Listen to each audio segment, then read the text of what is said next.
నమస్తే, VTV prime కి స్వాగతం. ఆంధ్రప్రదేశ్ రాజకీయాల్లో వైసీపీ అంటున్నట్టుగా సంవత్సరం లోపే కూటమి ప్రభుత్వం మీద అసంతృప్తి మొదలైందా?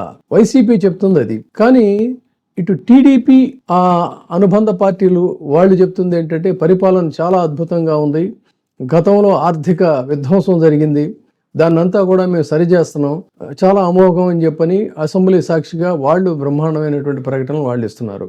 అయితే ఇక్కడే మనం నిశితంగా కొన్ని సంఘటనలు గనక పరిశీలించినట్లయితే గతంలో వైసీపీ పరాజయానికి సరే పదే పదే చెప్తున్నట్టుగా అటు టీడీపీ అనుకూల వర్గాలు వాళ్ళు చేసినటువంటి పెద్ద ఎత్తున చేసినటువంటి ప్రచారం కావచ్చు, లేదు జగన్మోహన్ రెడ్డి గారు రాజకీయంగా ఆయన కొన్ని తీసుకున్నటువంటి నిర్ణయాలు కానీ ఏదైనప్పటికీ ఇవన్నీ కూడా మొత్తంగా కూటమి మొత్తం పార్టీలన్నీ కూడా 3 పార్టీలు కలిసి రావడం వల్ల ఓటు బ్యాంకులో ఉండేటువంటి పోలరైజేషను ఇవన్నీ కూడా కలిసి వచ్చిన అంశాలుగా కావచ్చు. కానీ అంతకు మించి ఇచ్చినటువంటి హామీలు సూపర్ 6 అనేటువంటిది ఏదైతే ఉందో జగన్మోహన్ రెడ్డి గారు ఇచ్చినటువంటి ఫ్రీబీస్ని భయంకరంగా తొలి నుంచి కూడా విమర్శిస్తూనే అంతకు మించినటువంటి హామీలు గుప్పించారు.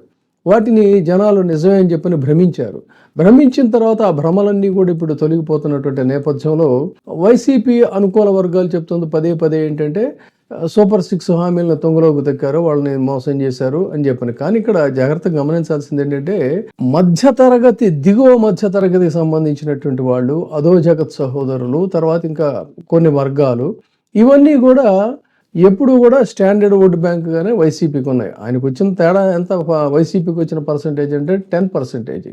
ఈ 10%లో ఒకప్పుడు వైసీపీకి మద్దతుగా నిలిచినటువంటి యువత కావచ్చు, లేదు అబోవ్ మిడిల్ క్లాసు, వ్యాపార వర్గాలు, ఇటువంటి వాళ్ళందరూ ఏం చేశారంటే ఈ గొబ్బెల్స్ ప్రచారం ఏదైతే ఉందో ఆ ప్రచారాన్ని చాలా బలంగా విశ్వసించి ఇంకేముందో మా వ్యాపారాలన్నీ కూడా పూర్తిగా భ్రష్టు పట్టిపోయి అసలు వ్యాపారాలే లేవు, ఆర్థికాభివృద్ధి పూర్తిగా ధ్వంసం అయిపోయింది అనేటువంటి దీంట్లో వాళ్ళందరూ కూడా దాదాపుగా 99% మంది ఎవరు కూడా ఓట్లు వేయని పరిస్థితి.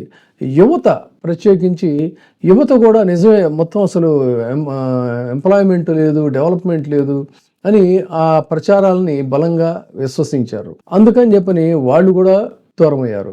ఇక మహిళలు ఆల్రెడీ బెనిఫిషియర్స్గా ఉన్నప్పటికీ కూడా ఈయన ఇంకా ఎక్కువ ఇస్తున్నాను కాబట్టి అది కూడా మనకి బాగానే ఉంటుంది కదా, ఆయన ఇంకా ఎక్కువ ఇస్తున్నాను అంటున్నాడు కదా, ఈయన ఇవ్వలేనని చెప్తున్నాడు అని చెప్పి అనుకున్నారు. సో ఈ కారణాలు ఏమైనప్పటికీ ఇవన్నీ కూడా సంవత్సర కాలం లోపే పరిపాలనలో ఉన్నటువంటి యొక్క పరిస్థితుల్ని వీటన్నిటినీ కూడా నిశితంగా గమనిస్తున్నటువంటి దీంట్లో ప్రత్యేకంగా వైసీపీ కార్యకర్తలు తమ అధినాయకుడు తమను పట్టించుకోవడం లేదనేటువంటి దీంతో దూరం అయిపోయారు. ఆ అంశాన్ని గమనించినటువంటి జగన్మోహన్ రెడ్డి వాళ్ళకి ఈసారి అలా జరగదు, ఖచ్చితంగా ఆదుకుంటాం అనేటువంటి దీని మీద తిరిగి మళ్ళీ వాళ్ళలో ఒక ఆలోచన అనేటువంటి బయలుదేరింది.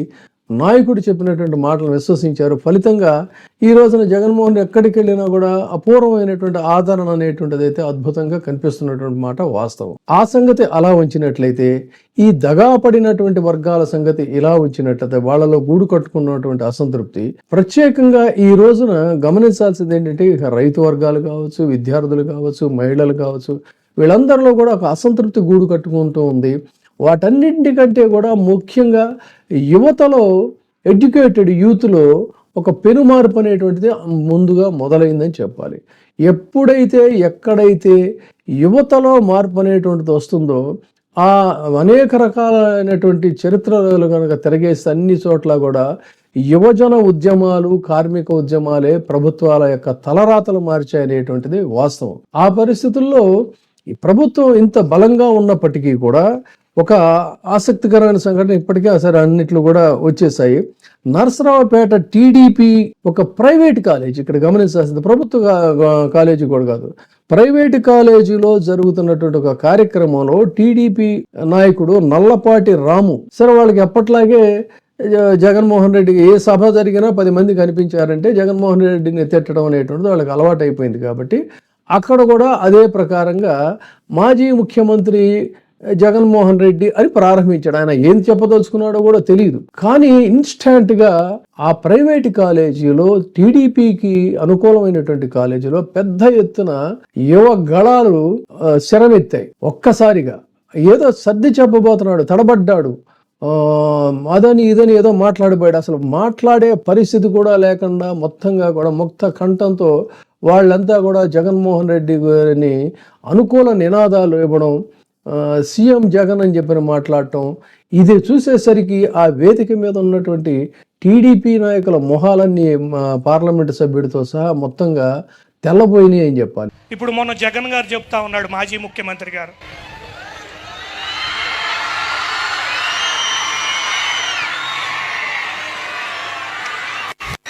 జగన్మోహన్ రెడ్డి గారికి ఎంతమంది అభిమానులు ఉన్నారు.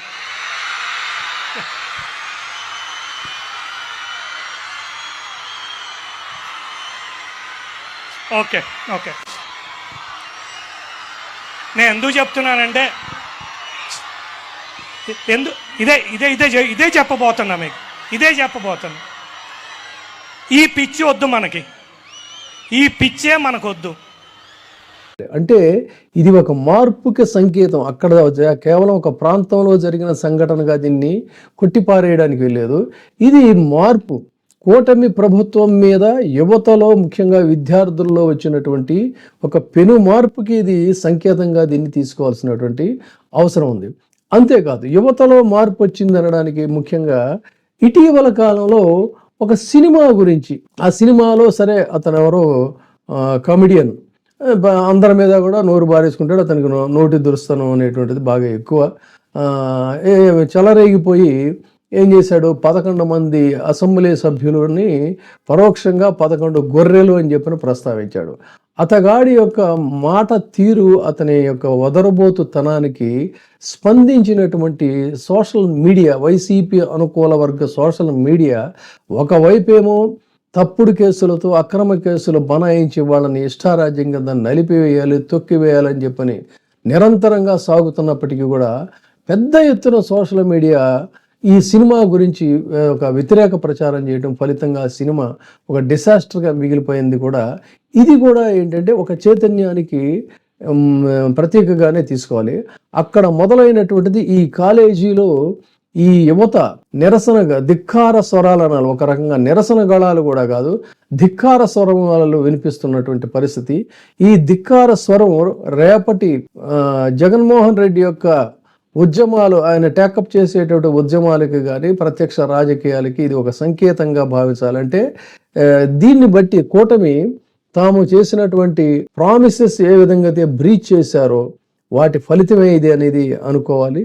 కాబట్టి ఇది వైసీపీ పూర్తిగా దీన్ని తొక్కేయాలి, దీని పని అయిపోయింది, ఇక మళ్ళీ లేవడానికి వీల్లేదు, లేవకుండా కొట్టాలి అనుకున్నటువంటి వాళ్ళకి ఈ కాలేజీలో, నరసరావుపేట కాలేజీలో జరిగినటువంటి ఒక సంఘటన మాత్రం చాలా స్వల్ప వ్యవధిలో టీడీపీ తిరిగి మళ్ళీ ప్రజాదరణ పొందుతుంది అనడానికి ఒక సంకేతంగా అయితే దీన్ని తీసుకోవాలి. ఒక కాలేజీకి మాత్రమే దీన్ని పరిమితం చేయడానికి వీల్లేదు.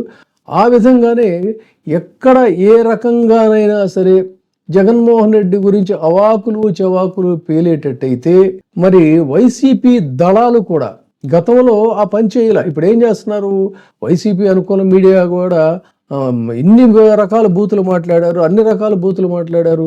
ఆ రోజున మరి వైసీపీ వాళ్ళ మీదే వన్ సైడెడ్గా కేసులు పెడుతున్నారన్నారు.